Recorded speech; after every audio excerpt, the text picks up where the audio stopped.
मैं रहमतुल्लाह। आप देखें दोस्तों, आपका और हमारा अपना रक्ष यूट्यूब चैनल चलते हैं दोस्तों, वीडियो देखते हैं। तो दोस्तों वीडियो का टाइटल बड़ा इंटरेस्टिंग है, why Dubai kicking out all Pakistanis, कि दुबई जो सारे क्यों निकाल ये रहा है। बात सच है, मैंने भी न्यूज़ पढ़ी थी कि दुबई ने बिल्कुल बैन भी कर दिया और जो उधर मौजूद हैं उनके खिलाफ भी अपना मतलब एक कार्रवाई शुरू हो चुकी है कि इनको निकाला जाए। इसकी सबसे बड़ी वजह है हमारे लोगों का बिहेवियर। बिल्कुल, तो वीडियो देखते हैं। वीडियो देखने के बाद बताया। नमस्कार दोस्तों, डीडी के एक और रिएक्शन वीडियो में आप सभी का स्वागत है। मैं हूं आलोक। तो आज जो वीडियो लेकर आया हूं ये मुजम्मिल हसन हैं, पाकिस्तान के हैं और इन्होंने वीडियो बनाया है Dubai kicking out all Pakistanis. दिल की बात। अच्छा जी, दुबई लात मार के पाकिस्तानियों को भगा रहा है। पाकिस्तानियों क्या करके मानोगे तुम लोग यार, क्या करके मानोगे? कहीं तो सुधर जाओ, अपने मुस्लिम बिरादर में ही सुधर जाओ यार। वहां से भी लात मार के भगाए जा रहे हो, फिर तुम कहोगे कि साजिश है। चलो देखते हैं क्या बता रही है। खवातीन और हज़रात, welcome back to another episode of दिल की बात। रिसेंटली एक पोस्ट बड़ी वायरल हुई लिंक्डइन के ऊपर, सैफ अली साहब ने डाली थी, जो कि पहले टीबीटी पॉडकास्ट पे भी आ चुके हैं। उन्होंने उसमें बताया कि किस तरीके से दुबई के वीज़ाज, चाहे वो विजिट वीज़ाज हों या वर्क वीज़ाज हों, वो आजकल पाकिस्तानियों के लिए रिजेक्ट हो रहे हैं। ये एक ऐसे वक्त में हो रहा है जब दुबई का सीजन खुल रहा है, कॉन्फ्रेंसेज हो रही हैं। इनफैक्ट बड़े सारे लोगों को इस वक्त जॉब ऑफर्स आई हुई हैं और बेहतरीन जॉब ऑफर्स आई हुई हैं from some of the top companies in the world.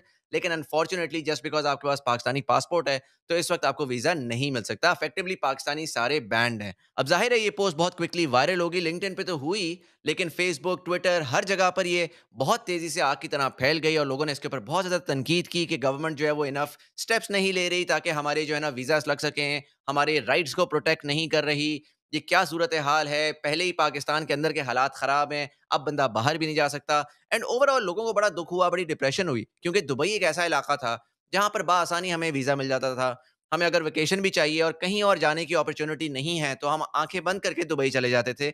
एक पासपोर्ट साइज फोटो और एक पासपोर्ट की फोटो के ऊपर आपका वीजा भी लग जाता था और आपके इतने जानने वाले होते थे कि आप किसी ना किसी तरीके से बड़े आराम से दुबई चले जाते थे, whether it's for business, whether it's for tourism, whether it's for any reason at all. लेकिन अब अगर दुबई ने भी हमें बैन करना शुरू कर दिया है तो कितनी ये डिप्रेसिंग सूरत हाल है और इसका क्या मतलब है, आने वाले वक्त में हम किधर जा रहे हैं। तो जाहिर है ये मेरे लिए भी बड़ी हैरानकुन बात थी और मैंने सोचा इसके ऊपर थोड़ी सी रिसर्च की जाए और देखा जाए कि आखिर क्या वजह है कि ये हुआ और आने वाले वक्त में क्या ये सिचुएशन ऐसे ही रहेगी, ज्यादा खराब होगी, या ये सोल्यूशन की तरफ अब बढ़ती हुई जा रही है। सबसे पहले समझते हैं ये आखिर हुआ क्यों। देखिए, पाकिस्तान में जब इकोनॉमिक क्राइसिस आया 2022 और 2023 में, जिसमें आपका डॉलर क्रैश कर गया, डॉलर की प्राइस बहुत ज्यादा बढ़ गई पाकिस्तान रुपीस के अंदर। मीनवाइल पाकिस्तान में लोग जॉबलेस होना शुरू हो गए।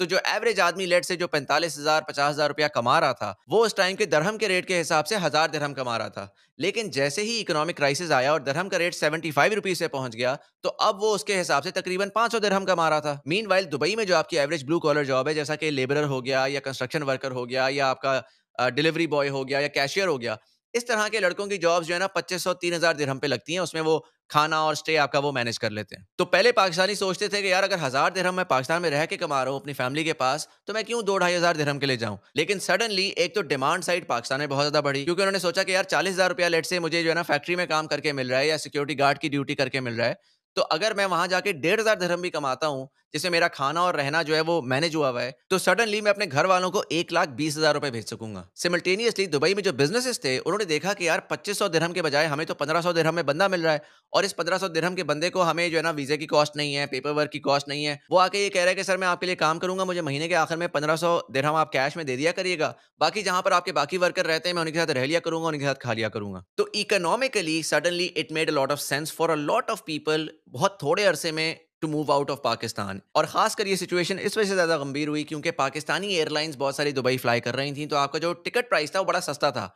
जहां पर एमिरेट्स आपसे लेट से 1.5-2 लाख रुपया ले रही थी रिटर्न टिकट का, तो एयर ब्लू, पीआईए, सीरीन में आपको जो है ना 80,000 से 1 लाख रुपए के अंदर रिटर्न टिकट मिल रहा था, जिसमें अगर आप एक तरफ ट्रैवल करके अपना रिटर्न कैंसिल करा दें तो 30-40,000 रुपया आपको वापस ही मिल जाता था। तो 60,000 रुपए जो आपकी कॉस्ट थी जो ट्रैवल करने की, वो आपकी वैसे ही पूरी हो जाती थी। जब आप 2-3 महीने काम करते थे आपको इतना एक्स्ट्रा पैसा मिलता था कि वो आपकी कॉस्ट ऑफ ट्रैवल भी कवर हो जाता था। अब इसकी वजह से हुआ ये कि बहुत सारे पाकिस्तानी विजिट वीजा लगा के यूएई आ गए और वापस जाने के बजाय उन्होंने यहाँ पे लोकल अपने जान पहचान के थ्रू जो है ना किसी फैक्ट्री में, किसी ग्रोसरी स्टोर में कहीं ना कहीं कोई नौकरी पकड़ ली। काफ़ी नौकरियाँ बड़ी सिंपल कि यार ग्रोसरी स्टोर जहाँ पर है उसी के ऊपर कोई अपार्टमेंट होता है, उसमें सारा स्टाफ रह रहा होता है। तो वो जो लड़का है उसने जाके जो है ना ग्रोसरी का सामान उठाना है और उसने आगे पीछे की बिल्डिंग्स में जाके डिलीवर करना है। अब ये बिल्कुल एक सिंपल सी जॉब है। इवन जो मेरी बिल्डिंग के नीचे ग्रोसरी शॉप है उसमें जो डिलीवरी वाला लड़का था वो पाकिस्तानी था। उसने भी मुझे अपनी यही दास्तान सुनाई कि सर मैं विजिट वीज़ा पे आ गया था, अब मैं फंस गया हूँ। वो मुझे तनख्वाह भी ज़्यादा नहीं देते, लेकिन अब मैं अथॉरिटीज़ के पास नहीं जा सकता क्योंकि अगर मैं जाऊँगा मुझे जेल में डाल देंगे, डिपोर्ट कर देंगे, पता नहीं कितने हज़ार दिरहम का फ़ाइन लगा देंगे, हमेशा-हमेशा के लिए मैं बैन हो जाऊँगा। तो वो इस तरह का बहुत सारा पाकिस्तानी था जो कि अब्यूसिव वर्क एनवायरनमेंट में भी पड़ा हुआ था, लेकिन बस वो पड़ा हुआ था। आ गया था वो क्योंकि किसी ने सुनहरे ख्वाब दिखाए थे कि यार डेढ़, 2, 3 लाख रुपए तुम्हें मिलेंगे। लेकिन यहाँ पर आके वो फँस गया था और यहाँ पे बिज़नेस ओनर्स जो हैं वो भी आपको अब्यूज़ करते हैं। उनको नज़र आता है कि यार ये पेपर वर्क के बगैर बंदा है, हमारे कंट्रोल में रहेगा, जो इसको बोलेंगे ये चुप करके करेगा। तो खैर बहुत सारे लोग जो हैं वो पाकिस्तान से इधर आए। यूएई की अथॉरिटीज़ ने देखा कि यार जितने लोग एंटर कर रहे हैं उतने लोग छोड़ के तो नहीं जा रहे। तो ज़ाहिर है उनको नज़र आना शुरू किया कि एक सब्सटैंशियल अमाउंट ऑफ लोग जो हैं वो इस वक़्त इल्लीगली यूएई में स्टे करके बैठे हुए हैं। अच्छा बाय द वे ये ओवरऑल प्रॉब्लम जो है ना ये सिर्फ पाकिस्तानियों के लिए एक्सक्लूसिव नहीं है। इसमें इंडिया से भी बहुत सारे लोग हैं, बांग्लादेश से भी बहुत सारे लोग हैं। लेकिन हाँ, पाकिस्तानियों की वॉल्यूम ज़्यादा है इस अरसे के अंदर क्योंकि अगेन मैंने आपको बताया एक इकोनॉमिक क्राइसिस था जिसकी वजह से नेचुरली जो आपका अगर ग्राफ होता है जिसमें नॉर्मल लोग भी आ रहे होते हैं, उसमें कुछ इल्लीगल्स भी होते हैं। तो इस बार सडनली डेस्परेशन की वजह से इल्लीगल्स का नंबर बहुत ज़्यादा बढ़ गया था। खैर एनीवेज जब ये सिचुएशन हुई तो यूएई अथॉरिटीज़ ने 2-3 चीज़ें की। पहला उन्होंने क्या किया कि उन्होंने कंप्लीटली वीज़ा के ऊपर बैन लगा दिया। उन्होंने कहा कोई नया बंदा नहीं आएगा। अभी हमें सॉर्ट आउट करना है कि जो एग्जिस्टिंग यहाँ पे ऑलरेडी बैठे हुए हैं, हमने उनको किस तरीके से पकड़ना है और फैसिलिटेट करना है। दूसरा उन्होंने क्या किया, उन्होंने एक जनरल एमनेस्टी अनाउंस की जो कि 31 अक्टूबर तक चलेगी इस साल की, जिसमें उन्होंने ये कहा कि यार अगर आप इल्लीगली बैठे हुए हैं और आपके ऊपर जो 10, 12, 15 हज़ार दिरहम का फाइन लगना था कि आप इल्लीगली बैठे हुए हैं, तो हम आपके ऊपर कोई फाइन नहीं लगाएंगे। आप अपने आप को ज़ाहिर करें। अगर तो आपके पास जॉब नहीं है, तो हम आपको free of cost transit visa देंगे। उस वीज़े से आप बड़े आराम से अपने होम कंट्री वापस जा सकते हैं।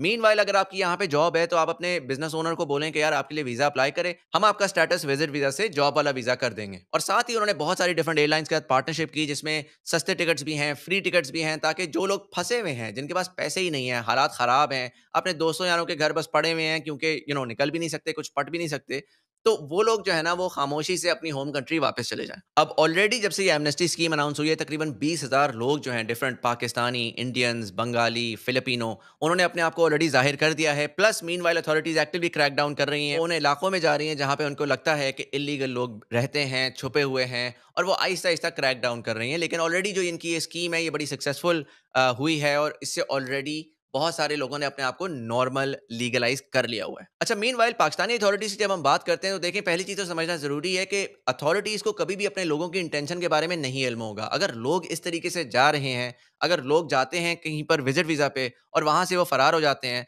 तो मैजिकली अथॉरिटी उसके ऊपर कुछ नहीं कर सकती। हाँ, मैं ये ज़रूर कहूँगा कि अगर उन्होंने मुल्क के हालात इतने ख़राब कर दिए हैं जिसकी वजह से लोग छोड़कर जा रहे हैं, तो ये ज़ाहिर है उनकी गलती है, मैं उसको डिफेंड नहीं कर रहा। बट मैं जनरली ये कह रहा हूँ कि अगर आपके लोग फॉर व्हाटएवर रीज़न इस तरीके से जा रहे हैं बाहर और वहाँ पर जाके वो जो है ना असाइलम ले रहे हैं या विजिट वीज़ा के ऊपर जा करके वो फ़रार हो रहे हैं। तो ऐसे तो फिर हर क्राइम को जस्टिफाइड किया जा सकता है। यार मुझे भूख लगी थी, मेरे पास खाने को कुछ नहीं था तो मैंने चोरी कर ली। यार मुझे अपने बच्चे की फीस भरनी थी और मैं हर तरफ से परेशान हो गया, कोई मुझे पैसे नहीं दे रहा था तो मैंने खून कर दिया और मैंने उसका बटुआ चुरा लिया। ऐसे तो एक्सक्यूज देना तो बड़ा इजी है ना भाई। आप इलीगली आके रह रहे हो तो आपको पता होना चाहिए ना कि आप इलीगली आए हो, आप तो लालच में आए। और इसकी एक और वजह है, वो भी मैं आपको बताऊंगा। पाकिस्तानी इतने शरीफ नहीं है कि जी मैं इलीगली फंसा हूं और मैं तो फंस गया हूं, मेरे पास तो पैसे भी नहीं, और भी इनके धंधे हैं। और इसीलिए सऊदी अरब से और यूएई से खासतौर पर पाकिस्तानियों को बाहर निकाला जा रहा है, डिपोर्ट किया जा रहा है।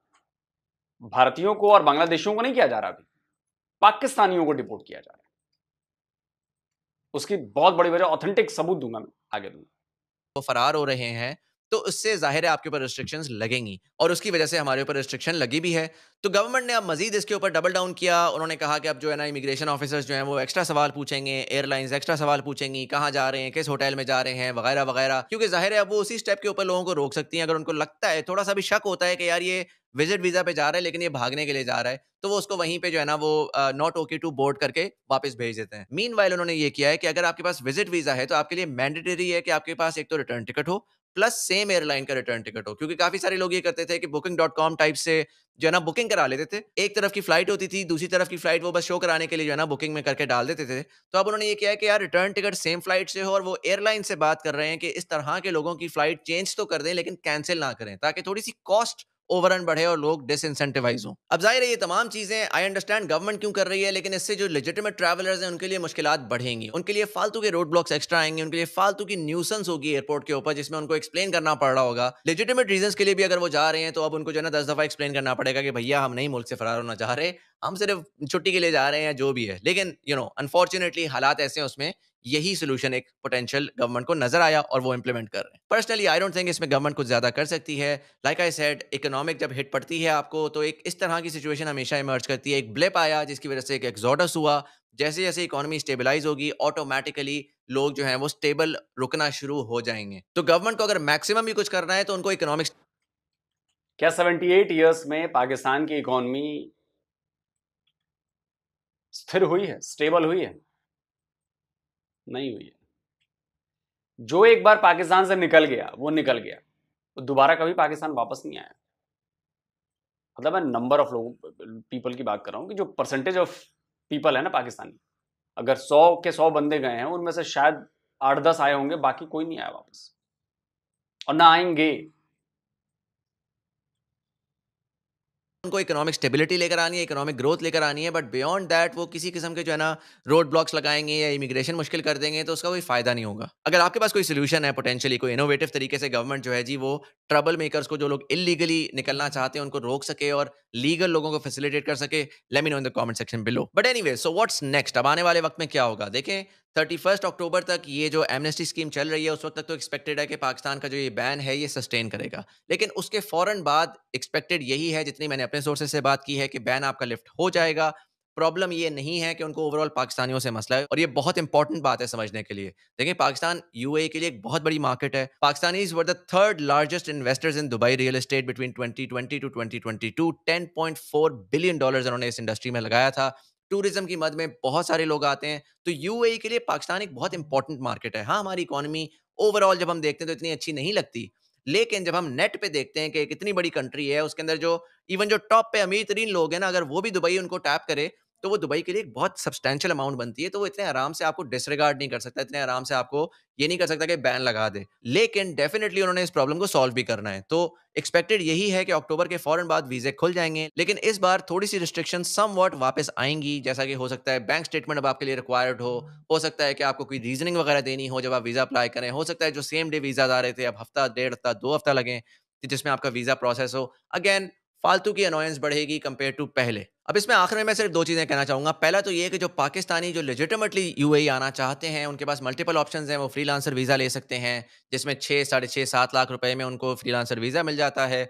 वो अपने वीजे पे दुबई आए, आके उन्होंने जो काम करना है वो 1 साल के लिए वो completely free to do whatever they want, वो अवेलेबल होंगे और वो किसी भी कंपनी के साथ काम कर सकते हैं। तो एक तो ये ऑप्शन बड़ी सिंपल है। इसी के साथ आप अपनी कंपनी भी रजिस्टर करा सकते हैं, उसके थ्रू भी आप अपना वीजा निकलवा सकते हैं। उसके ऊपर तकरीबन 12 लाख रुपए तकरीबन कॉस्ट आती है। तो ये वाली ऑप्शंस अभी भी ओपन है, ये अभी भी चल रही हैं। लेकिन अगर आपके इर्द गिर्द कोई लेट से ब्लू कॉलर वर्कर है, कोई लेबरर है, कोई कोई ड्राइवर है जो कह रहा है कि सर मुझे किसी ने बताया है कि मैं 4 लाख रुपए दूं और मेरा जो है ना वो दुबई में काम लगा देगा, तो ये इस तरह की बहुत सारे स्कैम्स अब आजकल चलना शुरू हुए हैं, जिसमें बेचारे गरीब लोगों को उनसे पैसे लेके लोग जो है वो यहाँ पर लेकर आते हैं। वीजा शीजा कोई नहीं उनका लगा हुआ होता, विजिट वीजा पे वो उनको लेकर आते हैं, यहाँ पर आके वो उनको कनेक्ट कर देते हैं किसी फैक्ट्री के साथ, किसी और जगह के साथ, पासपोर्ट उनका जब्त कर लेते हैं।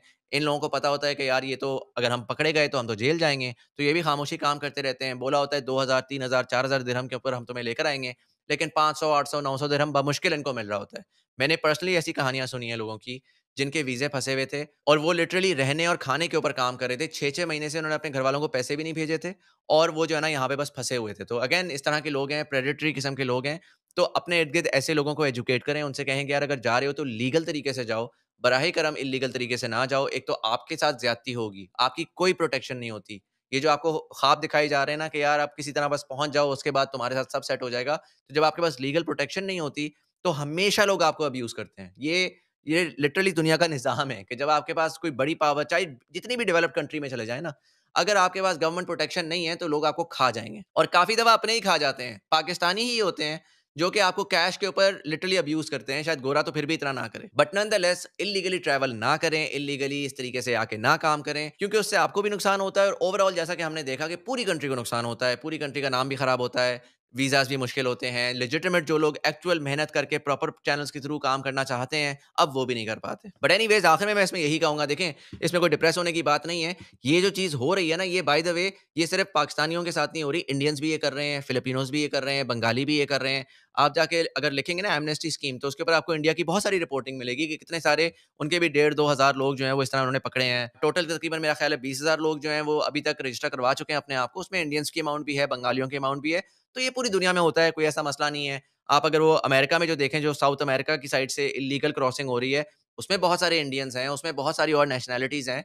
तो जो एक सेल्फ डेप्रिकेटिंग लोगों का होता है ना कि यार पाकिस्तानी तो है ही फारग, वो आप ना सोचें। हाँ, हमारे इकोनॉमिक हालात ख़राब हुए हैं, उसकी वजह से लोग डेस्परेशन में ये चीज़ें कर रहे हैं। तो उनको ह्यूमनाइज़ करें, अंडरस्टैंड करें, लेकिन जहाँ पर आपको कोई बंदा मिलता है, उसको एजुकेट ज़रूर करें। उसको ज़रूर बताएँ कि यार इस किस्म का स्टेप लेने के क्या खदशात एग्ज़िस्ट करते हैं और क्यों उनको नहीं लेना चाहिए है। लीगली अगर उनको अपॉर्च्युनिटी मिलती है, 100 बिस्मिल्लाह आएँ, परस्यू करें, लेकिन इल्लीगली अगर करेंगे, तो वो नुकसानदेह है in the long run. But anyways मैंने सोचा ये एक छोटी-सी चीज़ थी। एक तो मैं नया टेस्ट भी करना चाह रहा हूँ, मॉडल विदिन 20 मिनट्स मैंने इसको मुकाया है, ख़त्म किया है, और एक ऐसी चीज़ थी जो कि मार्केट में चल रही थी। मेरे पास उसके बारे में थोड़ी नॉलेज थी, तो मैंने सोचा वो आपके साथ शेयर करूँ। Let me know in the comment section below कि आपको ये कैसा लगा नया मॉडल? क्या ये छोटी शॉर्ट फॉर्मेट वीडियोज़ जो हैं, डू दे वर्क? चलिए, मोटा-मोटी बातें खत्म हुई, लेकिन जो ये कह रहे हैं ना कि ठीक, ये बात सही है, मिनिस्ट्री में आए होंगे इंडियंस, बांग्लादेशी भी आए होंगे, लेकिन ये वो लोग हैं जो इलीगली गए थे, जो फंस गए हैं। मेरा पॉइंट समझिएगा, अगर आप भी मेरा ये वीडियो देख रहे हैं तो आप मेरा पॉइंट समझिएगा। जो फंस गए हैं, वो पाकिस्तानी भी फंसे हैं तो वो भी कर रहे हैं, इंडियन भी फंसे हैं। फंसना इज डिफरेंट थिंग, फंसना इज डिफरेंट थिंग। कितने भारतीय दुबई में भीख मांगते हुए पकड़े गए हैं? क्या आपने इसकी चर्चा की? आपने इसके बारे में बिल्कुल चर्चा नहीं की। अफसोस हुआ मुझे सुन के। अभी और भी आगे चीजें मैं देखूंगा। क्या दुबई ने ये नहीं कहा कि अपने भिखारियों को भेजना बंद करो? यहां पर लोग आ रहे हैं वीजा लगा के और वो भीख मांगना शुरू कर देते हैं। नौकरी नहीं, काम नहीं, भीख मांगना। भीख मांगना सबसे इजी है। आपने इसकी बात नहीं की, नहीं की ना बात। जो यहां पर आकर रूल्स तोड़ते हैं उनमें सबसे ज्यादा पाकिस्तानी होते हैं। शायद मुझे याद आ रहा है वो दुबई पुलिस का बयान था, माइक पे वो बोल रहे थे, सुनिए। भाइयों अभी लड़ चालू हो गया, सब नजर आ रहा है। दुबई पुलिस के यही मैसेज है खास तौर पे पाकिस्तानी भाई के लिए। लगातार 3 साल में जो है आप लोग का नाम जो है एक्सीडेंट में 1 नंबर। ये खुशी का बात नहीं है। फाइन में 1 नंबर, ये भी खुशी का बात नहीं है। हम लोग आप लोग से यही चाहते हैं जनाब, जो नस्वर लगाते हैं लगाओ, बस अहम चीज यही होता है। मैं भी यही बोलता हूं कि आप लोग का खून जो है थोड़ा गर्म है, इसको जो है काबू करना आप लोग का हाथ में ही है। ठीक है भाई लोग, ये 1 2 कानून को ऊपर अमल करना गलत बात है कि सही बात है? तो मुझे अफसोस हुआ कि आपने इसकी भी बात नहीं की। जो पाकिस्तानी यहां पर आते हैं वो नियमों को नहीं मानते, वो क्राइम करते हैं, तोड़ते हैं। और क्राइम से याद आया, आपने क्राइम की भी बात नहीं की। ये सऊदी अरबिया का मैं स्क्रीनशॉट लगा रहा हूं। सऊदी अरबिया में 60 से ज्यादा पाकिस्तानियों को हैंग किया जा चुका है, एग्जीक्यूट किया जा चुका है। क्यों? ड्रग्स बेचने के चक्कर में। क्राइम करते हैं पाकिस्तानी। कितने भारतीयों को टांगा गया है ऐसे, कितने बांग्लादेशियों को टांगा गया है ऐसे? आपने इसकी चर्चा नहीं की। दुबई में होने वाले, दुबई में जो क्राइम्स होते हैं उसमें पाकिस्तानियों की भागीदारी कितनी है? आपने इसकी चर्चा नहीं की। मैं डेटा देता हूं ना, मैं डेटा देता हूं। अगर दुनिया भर में, पाकिस्तानी वेबसाइट का डेटा है, पूरी दुनिया भर में सबसे ज्यादा 80% प्लस लोग सऊदी और यूएई के जेलों में बंद हैं जो पाकिस्तानी हैं। जितने पाकिस्तानी पूरी दुनिया में बंद है ना जेलों में, उनमें सबसे ज्यादा सऊदी अरब और दुबई में बंद है। क्यों बंद है? क्राइम के चक्कर में। देखिए ये report, countries with highest numbers of Pakistani prisoners. जरा देखिए नंबर 1 पे कौन सा है? Saudi Arabia. 12,156 Pakistani Saudi Arabia की जेलों में बंद हैं। यूएई 5,292, तीसरे नंबर पर है ग्रीस, यूरोप है ये, 811 पाकिस्तानी जेलों में बंद हैं। चौथे पर है भारत, 706 पाकिस्तानी जेलों में बंद है, भारत की जेलों में। बहरीन में 450, इराक में 519, चाइना में 400 पाकिस्तानी जेल में बंद हैं। कतर में 338 पाकिस्तानी जेल में बंद हैं। यूके में 330, इटली में 330, ओमान में 309, टर्की में 308। अब जरा गौर कीजिए, यह है 2, 4, 6, 8, 10, 12, ये टॉप 12 कंट्रीज हैं जहां पर पाकिस्तानी जेलों में बंद हैं। इनमें से देखिए टॉप मोस्ट कितने मुसलमान कंट्री हैं। Saudi Arabia 1, UAE 2, Bahrain 3, Iraq 4, Qatar 5, Oman 6, Turkey 7। Top 12 countries में 7 इस्लामिक कंट्रीज हैं जहां पाकिस्तानी सबसे ज्यादा बंद हैं। लेकिन आपने बड़ी ही चालाकी से इसकी बात नहीं की, ना आपने क्राइम की बात की, ना आपने भीख मांगने वाले पाकिस्तानियों की बात की, ना आपने धोखाधड़ी करने वाले पाकिस्तानियों की बात की, ना आपने रूल्स ब्रेक करने वाले पाकिस्तानियों की बात की। आपने सिर्फ उन पाकिस्तानियों की बात की जो बेचारे वाकई मजलूम है और जो आके वाकई स्कैम में फंस गए हैं आकर। आपने सिर्फ उनकी बात की, लेकिन आपने उनकी बात नहीं की जो जानबूझ कर आए हैं, जो जानबूझ कर क्राइम करते हैं, रूल तोड़ते हैं, एक्सटॉर्शन करते हैं, ड्रग्स बेचते हैं। आपने उनकी बात नहीं की। ठीक है, आप अपनी कंट्री को डिफेंड करिए, लेकिन इतना भी डिफेंड मत करिए कि आप एक पक्ष बिल्कुल छोड़ दें। दुबई, सऊदी सब कह रहे हैं कि भिखारियों को मत भेजो भाई, भगाओ यहां से, डिपोर्ट कर रहे हैं। जेलों में बंद है वहां पर सबसे ज्यादा पाकिस्तानी। क्या ये दुनिया को नहीं पता है? मैं बता रहा हूं। तो सिर्फ एक चीज दिखाकर विक्टिम कार्ड प्ले करके और सॉफ्ट बढ़िया बढ़िया करके छोड़ देना, ये तो पार्शियलिटी हो गई। ये पूरी पिक्चर आपने नहीं दिखाई। पूरी पिक्चर ये है कि पाकिस्तानी 2 नंबरी हैं, फ्रॉड हैं, क्रिमिनल्स हैं। अब ये स्क्रीनशॉट देखिए, टर्की में पाकिस्तानी गैंग ऑपरेट कर रहा है, वो किडनैपिंग करता है। उन नेपालियों को उठा लिया उसने। अब बताइए, टर्की वाले बेचारे परेशान, पाकिस्तानी आकर यहां पे गैंग चला रहे हैं, नेपाल से टूरिस्ट आया उसको उठा लिया, बदनाम कौन होगा? टर्की। लेकिन आपने इसकी बात नहीं की। आपने इसकी बात नहीं की। स्कैम में हर जगह कोई फंसता है, लेकिन पाकिस्तान का जो असल नाम बदनाम है, पाकिस्तानियों को लोग बैन कर रहे हैं इसलिए, या पाकिस्तानियों को किक्ड आउट इसलिए कर रहे हैं उनके क्रिमिनल बिहेवियर की वजह से, न कि स्कैम में फंसे हुए पाकिस्तानियों की वजह से। भीख मांगने और क्रिमिनल बिहेवियर की वजह से हो रहा है। तो आपको लगा कि बहुत इजीली आप वीडियो बना देंगे, आप मेरी बातें सुन रहे होंगे तो आपको शायद बुरी भी लग रही होगी, लेकिन बुरी नहीं लगनी चाहिए। मैं तो डेटा और फैक्ट के साथ बात करता हूं। और सच्चाई यही है कि पाकिस्तानी अगर निकाले जा रहे हैं, भगाए जा रहे हैं, तो भीख मांगने की वजह से, रूल तोड़ने की वजह से और क्रिमिनल एक्टिविटीज में शामिल होने की वजह से। बाकी कमेंट करके दोस्तों आप बताएं आप क्या कहते हैं। जल्दी मिलता हूं एक और नए वीडियो के साथ। नमस्कार, जय हिंद। तो अगर आप चाहते हैं मुझसे बात करना, मुझसे कोई सवाल पूछना, तो फैन कॉल पर आप मुझसे कनेक्ट हो सकते हैं। फैन कॉल में ये सुविधा है कि आप अपने हिसाब से वहां पर जाकर टाइम स्लॉट बुक कर सकते हैं कि आपको फलाने दिन मुझसे बात करनी है, फलाने टाइम पे मुझसे बात करनी है। लेकिन ये भी बता दूं कि ये पेड सर्विस है। तो ये दोस्तों वीडियो होगी ख़त्म। मुझे बड़ी अच्छी तरीके से याद है कि दुबई का इंस्पेक्टर था या वार्डन इंस्पेक्टर था, उसने सरेआम लोगों में आकर ऐलान किया था कि भाई हमारी जेलों के अंदर ये जो हमारे आम वायलेशन हुई है ट्रैफिक रूल्स की स्पेशली, या वैसे दूसरी भी अगर कोई वायलेशन हो रही है लॉज की, तो उसकी सबसे बड़ी वजह, उसमें सबसे ज़्यादा बड़ी तादाद पाकिस्तान मुस्लिम की है या पाकिस्तानियों की है। मुस्लिम नहीं, पाकिस्तानी, उसमें मुस्लिम भी है, नॉन मुस्लिम भी होगी, कोई भी हो, लेकिन पाकिस्तानियों की। यार असल में ना ये सारी चीज़ें डिपेंड करती हैं तरबियत पर, ठीक है ना। आपकी तरबियत कैसी है, आपके मुल्क का माहौल कैसा है, आप जिस माशरे में रह रहे हैं वो माशरा कैसा है, ये सारी चीज़ें इस पर इंसार है। हम माशरा कौन सा हमारा, अब देखते हैं पाकिस्तान में इन्फ्लेशन हाई रेट पर है, भूख हाई रेट पर। अब इस माशरे के अंदर, इस माशरे के अंदर रहने के लिए हमें क्या करना पड़ेगा? पैसा है नहीं, या चोरी करनी है, 2 नंबरी करनी है, बेगैरती करनी है, औरतें हैं, जिस्म बेचना है, मजबूरी में क्या करेंगे? ये ऑप्शन ही बचते हैं। फिर एक दूसरे को लूटना है, मारना है, काटना है, तो फिर वो एक अफरा तफरी का माहौल क्रिएट हुआ है। अब मेरे इर्द गिर्द ऐसी माहौल है, ये सच है। मैं देखता हूँ हमारे गाँव में भी शराब बिक रही है, सरेआम तो नहीं, छुप छुपा कर। मेरे गांव में चरस बिक रही है, पाउडर बिक रहा है, मेरे गांव की मतलब एरियाज में गंदगी फैल रही है, लेकिन ये क्यों हो रहा है? सारा कुछ सारे जिम्मेदार है इन्फ्लेशन, महंगाई। लोग क्या करें? चोरी बढ़ रही है, क्या करें लोग, किधर जाए?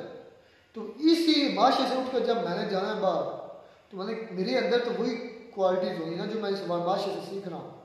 तो फिर मैंने वैसे ही बिहेव करना है, मैंने मार धाड़ तो करनी है, मैंने वायलेशन तो करनी, मेरा दिमाग ही माउफ होना कि यार ये तो, क्योंकि मेरे माशरे के अंदर ये जायज़ है।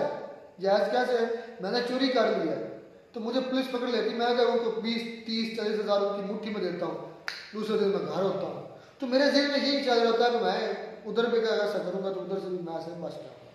इस वजह से ये एक तरबियत है, ये माशरा सिखा रहा है। वो भाई असलम थे ना हमारे साथ, आपको भी याद होगा, तो वो तकरीबन 2-3 साल मलेशिया में रहे हैं। तो वो ये बात बता रहे थे कि जो मलेशिया में जो क्राइम करता पाकिस्तानी या वहाँ पर रूल्स की जो है ना क्या लें कि रूल्स को नहीं फॉलो करता था, तो उसका ज़ाहिर बात है चलान होता था, पुलिस उसको पकड़ती थी। तो जो पाकिस्तानी थे वहाँ पर भी उनको रिश्वत देकर जो है ना जान छुड़वा लेते थे। वो असद भाई बता रहा था कि उनको रिश्वत लेनी आती नहीं थी, ये हमारे पाकिस्तान में सिखाई है कि ये भी काम होता है। इससे तो बस मजेदार है, तो जॉब के लादा ऊपर से वो जो है डंडी मारो पिछड़ लो, वो तो जॉब से भी पैसों से ज़्यादा हो जाता है। जॉब में बना 20-30 हज़ार, मैं मिसाल देता हूँ 50 हज़ार की सैलरी है, तो वो 50 हज़ार एक दिन में कमा सकते हैं। बिल्कुल ये तो फिर वो असद भाई बता रहा था कि वो पहले नहीं लेते थे रिश्वत हमसे, उनको पता ही नहीं था रिश्वत किस तरह लेनी है। इन्होंने फिर कहा कि यार आपने मुझे पकड़ा ना, गवर्नमेंट तुम्हें देख रही है ना मुझे देख रही है, को ले देकर बाद दरमियान रास्ता बना। आपको याद होगा हमारे इलाके का जो है सच है, जो पिछले साल था, वो बड़ा मशहूर, उसका नाम साहिब। कहते थे ना कि वो बड़ा ईमानदार था और बड़ा जो है ना कानून पे अमल करवाता था, शोरे बहुत बड़ा था वो, बिल्कुल हाई लेवल, वो छोटी मोटी गेम नहीं डालता था, बहुत बड़ा बड़ा हाथ मारता था। और फिर मैंने उसका बिगौड़े का एक पिक्चर मैंने देखी कि वो जो है ना उम्रा के लिए जा रहा है। मैं सोच रहा था कि यहाँ पर क्या लोग, अल्लाह करे माफ कर दे भाई उसको। हाँ ये बात है, ये और उसके अपने रब का मामला, हम उसमें ये नहीं कह सकते कि अल्लाह ने उसको माफ नहीं किया। नहीं मैंने तो ये बात हो सकता है कि अल्लाह के नजदीक हमसे ज्यादा वो मकबूल हो सकता है, बेशक, क्योंकि ये अल्लाह और बंदे के वास्ते राब्ते हैं, कनेक्शन है। लेकिन जाहिर तौर पर ऐसा लगता है कि वो करप्ट बंदा था जाहिर है। अब बातन कैसा है, उसका दिल कैसा है, रब क्या और रब के उसके साथ क्या तल्लुकात है, ये वो जानता है या उसका रब जानता है। अच्छा भाई साहब, ये कोई नए यूट्यूबर खैर मतलब के अलोक सर ने इनकी पहली मरतबा वीडियो की है भाई की, ये भी मुजम्मल है। नहीं ये मतलब मुजम्मल नाम इसका नाम मुजम्मल नहीं, इसका नाम को थोड़ा सा अजीब सा था, पाकिस्तानी है। अच्छा बात इसने की है कि जो है ना सऊदी और जो दुबई है वो पाकिस्तानी को डायरेक्ट डिपोर्ट कर रहे हैं, तो करेंगे तो ये बहुत की है। तो यूरोप में कहेंगे कि फिर पाकिस्तानी की खैर नहीं है। ये इस तरह की कंट्री अगर पाकिस्तान को डिपोर्ट करना शुरू हो गई हैं, तो जो यूरोपियन कंट्री में, यूएसए में, कनाडा में, ऑस्ट्रेलिया वगैरह में हमें वीज़ा क्यों मिल रहा है? पाकिस्तान को वीज़ा तो जल्दी, यूएसए तो हमें वीज़ा देते ही नहीं है, 1-2% रेशियो है वीज़ा देने के। वो भी वो हैं जो जिनके कोई ना कोई लिंक्स हैं यूएसए में। लिंक्स का मतलब ये है कि उनका कोई अंकल है, कोई उधर एम्बेसडर या कोई इस तरह लगा हुआ है, या उनका कोई जॉब उधर कर रहा है, तो वो अगर करते हैं, हमें ना सिर्फ सिफारिश करते हैं, सिफारिश मतलब अपनी अटेस्टेशन करते हैं कि यार ये बंदा ठीक है आप आए, तो फिर कुछ चांस है। अदरवाइज मैंने ना, मैं अपनी पर्सनली बात बताता हूँ, स्टडी वीज़ा के लिए अप्लाई करना था, तो मैंने पाकिस्तान में जो है ना पोलैंड एम्बेसी जो है, इधर सारी बात है हर कंट्री की दूसरी कंट्री में एम्बेसी होती हैं, तो मैंने वो ऑनलाइन जो है ना उनसे रब्ता किया, कॉन्टैक्ट किया, तो वो कह रहे थे कि मैंने कहा कि यार मैंने स्टडी वीज़ा के लिए अप्लाई करना है, तो उन्होंने कहा कि यानी कि वो बैकग्राउंड कह रहे थे, सादा ज़बान में अगर मैं बताऊँ सर, तो वो कह रहे थे आपका बैकग्राउंड बहुत अच्छा होना चाहिए पैसे के लिहाज से, और आपके पास आपके ऊपर कोई केस ना हुआ हो, कोई आप किसी भी केस में मुलव्वस ना हो, तो फिर जो है ना हमारा एक नुमाइंदा आपकी रैकी करेगा, मतलब कि आपकी हाँ पोलैंड, ये यूरोप की कंट्री है। तो मैंने कहा कि फिर उसने मुझसे पासपोर्ट जो है ना नंबर पूछा, मेरा पासपोर्ट खैर बना हुआ नहीं है, तो मैंने कहा कि यार जो है ना मैं पासपोर्ट बनवा तो फिर आपसे रब्ता करूँगा।